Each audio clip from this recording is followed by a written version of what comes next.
Hello అండి, అందరికీ నమస్కారం. కథా ప్రాంగణానికి స్వాగతం. ఇప్పుడు మనం చెప్పుకోబోతున్న కథ ప్రముఖ రచయిత అర్నాద్ గారి బంధం అనే పుస్తకం నుండి మూగ ప్రశ్న అనే ఒక చిన్న కథ అండి. ఇక కథలకు వెళ్దామా? మరోసారి ప్రజాస్వామ్యం మంటగలిసిపోయింది. ఎలక్షన్లు జరుగుతాయనుకోవడం శుద్ధ భ్రమ. ఆ దేశ ప్రజలకు విమోచన లేదు. సూర్యం గొంతులో ఆవేశం, కాస్త ఆగ్రహం. అంతంతేసి మాటలు మారయ్యకి అర్థం కావు. ప్రజలకి ఎలక్షన్లు నిజంగా లాభం కలిగిస్తాయా? కలిగిస్తే ఎవరికి? ఆ సందేహం మారయ్యది. మారయ్య సూర్యం పక్కన ఒక మెట్టు దిగువన కూర్చున్నాడు. మారయ్య సూర్యంలా మాస్టర్ కాదు. సూర్యం మాస్టారు శిష్యుడు కాదు, కొడుకు కాదు, మిత్రుడు కాదు. అతని దగ్గర పనివాడు. మారయ్య స్వాతంత్ర్యం రాకముందు పుట్టి ఆ ఊళ్ళో అలాగే ఉండిపోయినవాడు. అనగా కూలి పని వారసత్వంగా కొనసాగిస్తున్నవాడు. సూర్యం స్వాతంత్ర్యం వచ్చాకనే పుట్టాడు. బదిలీ అయి 15 ఏళ్ల క్రితం ఈ ఊరు వచ్చాడు. వచ్చి మరిక బదిలీలు రాకుండా జాగ్రత్త పడుతూ ఆ ఊళ్ళోనే కాస్త పొలం పుట్రా కొని కొంతగా పెరుగుతున్నవాడు.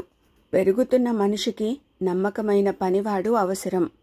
మారయ్య ఆ అవసరం తీరుస్తున్నాడు.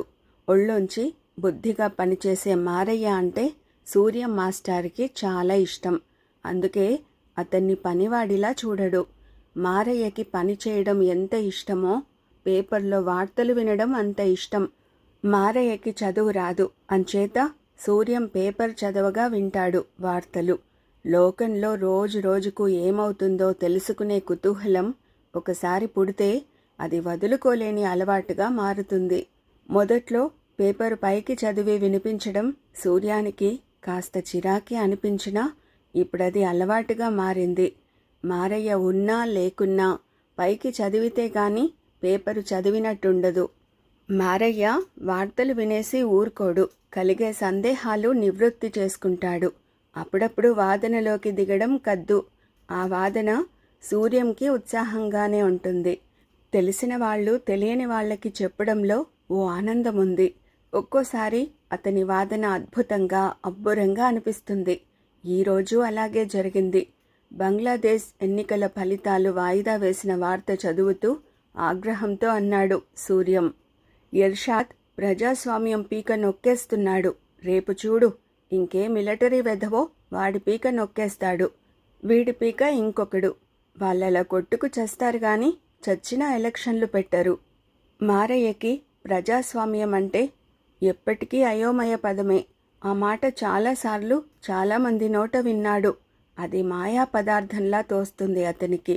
అతడికి ఎలక్షన్లు తెలుసు. ఈ దేశంలో వచ్చి వెళ్ళిపోయిన ఎలక్షన్లన్నీ చూశాడు. మరి వేరే దేశాల్లోనూ అవి లేవా? మారయ్య, శాంతియుతంగా 5 ఏళ్లకొకసారి ఎలక్షన్లు ఎంచక్క అయ్యే ఏర్పాటు మనకుంది. అధికారం కోసం వేరే దేశాల్లో లాగా హత్యాకాండ ఇక్కడ ఏనాడైనా జరిగిందా? ఆ మాటకొస్తే ప్రజాస్వామ్యం మన దేశంలో మనగలుగుతున్నట్టు మరి ఏ ఇతర దేశాల్లోనూ మనగలగడం లేదు. అందుకు మనం గర్వపడాలి అన్నాడు ఉత్సాహంగా, ఆవేశంగా సూర్యం. అతని ఉత్సాహం, ఆవేశం చూసి కూడా మన దేశం అంటే ఏమనుకున్నావు అనే గర్వం కలగలేదు మారయ్యకి. అదే అన్నాడు. అక్కడ రక్తపాతం జరిగినా, ఇక్కడ ఎలక్షన్లు జరిగినా కడకి మా బోటోళ్ళకి ఒరిగేదేమిటి? అక్కడ ఇక్కడ పేదోడు పేదోడులానే ఉన్నాడు. పెద్దోళ్ళు ఎలా పదవిలోకి వస్తే మాకేటండి? మాకేటి చేశారనేది కావాలి. మారయ్య వైపు విస్మయంగా చూస్తూ ఉండిపోయాడు మధ్యతరగతి మాస్టారు సూర్యం.